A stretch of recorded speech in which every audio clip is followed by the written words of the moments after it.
Oke, assalamualaikum warahmatullahi wabarakatuh, sahabat desa. Kali ini kita akan berdiskusi, berbicara, mendengarkan cerita dari mantan aktivis Parade Nusantara. Jadi beliaunya Bapak Supriyadi adalah Kades 2 periode yang hari ini ikut juga mengawal undang-undang desa, dan luar biasanya beliau memilih untuk menjadi pendamping lokal desa. Ini pada pagi hari ini saya ingin belajar terkait dengan cerita beliaunya dulu menjadi aktivis Parade Nusantara.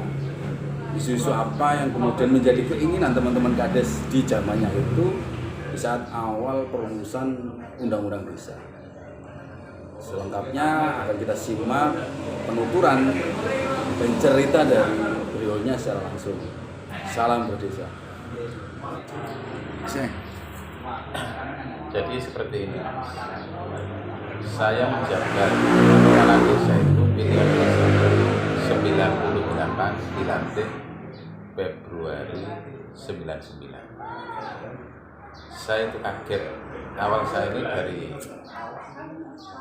kampus turun ke desa, itu melihat desa itu umum, jalan dulu kan beda. Akhirnya kalau ke kota jalannya berbeda, dan melihat waktu itu kesejahteraan kepala desa dan perangkat itu menyedihkan. Dalam arti mengapa? Masa kepala desa itu digaji waktu itu 65.000, perangkat digaji 3 bulan 15.000. Nah dari situ saya itu berusaha untuk bagaimana caranya meningkatkan kesejahteraan mereka dan meningkatkan infrastruktur di pembangunan. Maka awal saya membentuk suatu organisasi bersama teman-teman di Lamongan yang bernama Aspal, Asosiasi Kepala Desa Lamongan. Nah, setelah itu ada keberhasilan, ada perhatian dari pemerintah Kabupaten Lamongan dengan diwujudkan setiap tahun ada kenaikan gaji kepala desa. Tahun berapa itu? Itu tahun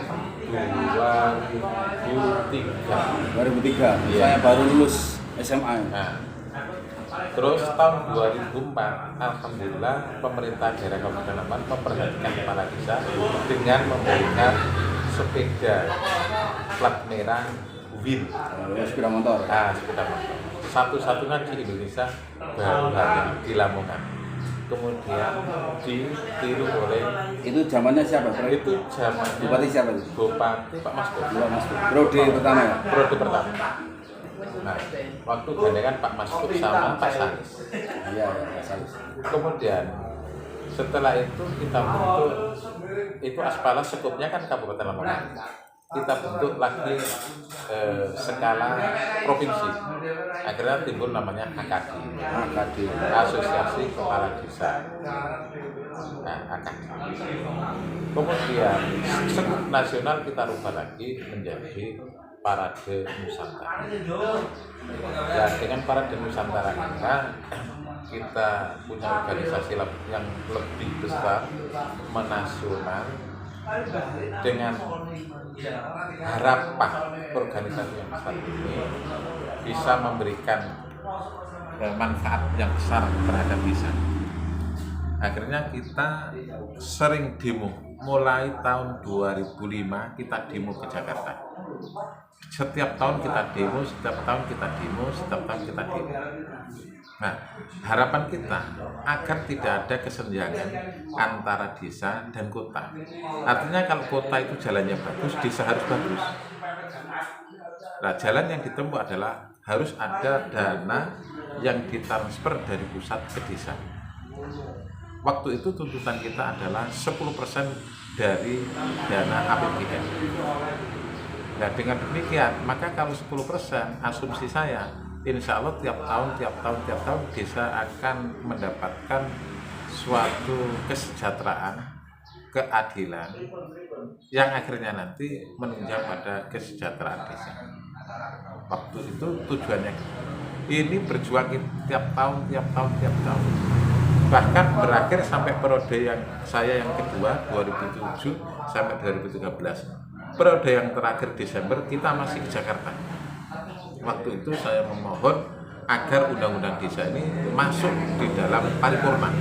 Alhamdulillah 2013 masuk di paripurna dan kita kawal terus, dan akhirnya tahun 2014 timbullah Undang-Undang Nomor 6, Undang-Undang Desa Nomor 6 tahun 2014, dan itulah yang menjadi dasar sebagai alasan untuk desa bisa mendapatkan dana langsung dari pusat. Terus itu di saat dulu ke Jakarta itu teman-teman Kades atau bapak-bapak Kades dulu biayanya dari mana itu? Kalau soal biaya waktu itu kompak, Mas. Artinya apa? Kita itu mengeluarkan uang sendiri-sendiri. Dari mana uang kita? Ya kadang dodol tebu, payu dodol tebu kita bawa ke Jakarta. Mari dodol gabah, mari panen mari kita ke Jakarta. Tidak ada dana dari siapapun. Dan ingat waktu itu, Mas, operasional pemerintah desa 1 tahun di Lamongan itu hanya 3,5 juta. Berarti per bulan tidak sampai 300.000. Tidak sampai 300.000. Bayangkan ketika operasional pemerintahan desa yang tidak sampai 100.000, ya tetap lurah lagi yang korban. Tetap dulu diakui atau tidak diakui, lurah itu banyak korban betul. Korban apa? Ya korban uang, korban tenaga, korban perasaan. Disitulah pengabdian di desa waktu itu. Sehingga harapan yang sangat agar pemerintah pusat bisa memberikan dana khusus untuk desa.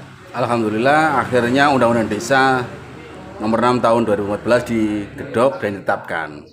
Nah, melihat hal tersebut, kemudian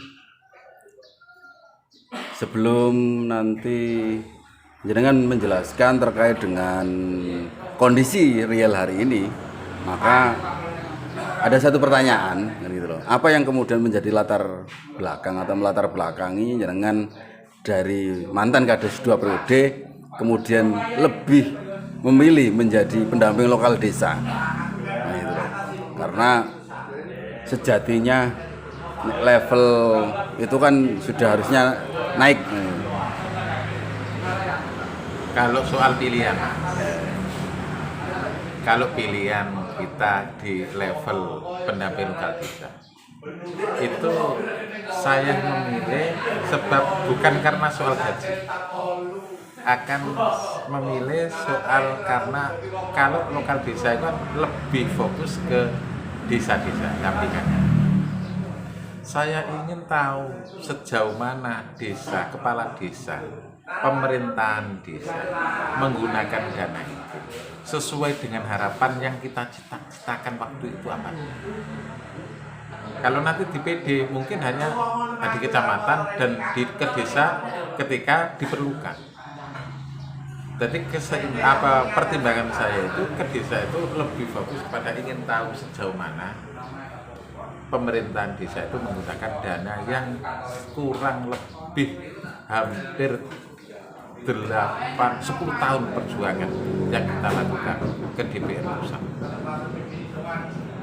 Tadi fokusnya bukan gaji, fokusnya ingin tahu sejauh mana perjuangan saya waktu itu dipergunakan. Dan alhamdulillah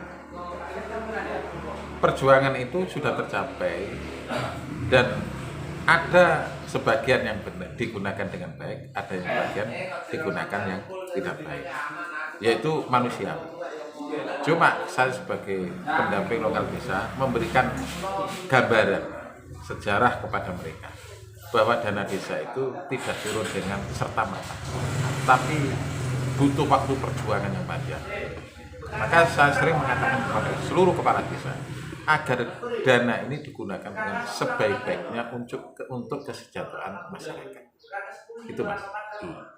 Terus itu dari pasca undang-undang desa digedok terus sampai hari ini barangkali ada catatan-catatan atau aspirasi pada saat itu yang diusung oleh beberapa teman-teman Kades se-Indonesia yang itu belum bisa direalisasikan. Kalau catatan yang belum direalisasikan, dana desa ini sampai hari ini belum mencapai 10% dari anggaran APBN. Masih belum ini. Nah, oleh karena itu saya harapkan dari pemerintah pusat harus bisa direalisasikan hal itu sesuai dengan cita-cita yang amanah cita-cita yang kita perjuangkan 10 tahun yang lalu, sehingga akan benar-benar tercapai kesejahteraan masyarakat desa. Itu Mas.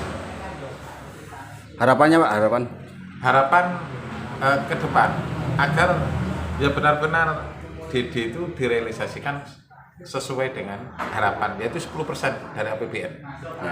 Nah, harapan selanjutnya agar semua kepala desa tahu bahwa turunnya dana desa itu tidak serta-merta, oleh karena itu digunakan sebaik-baiknya dengan penuh tanggung jawab agar kesejahteraan, keadilan masyarakat desa tercapai. Itu harapan. terima kasih.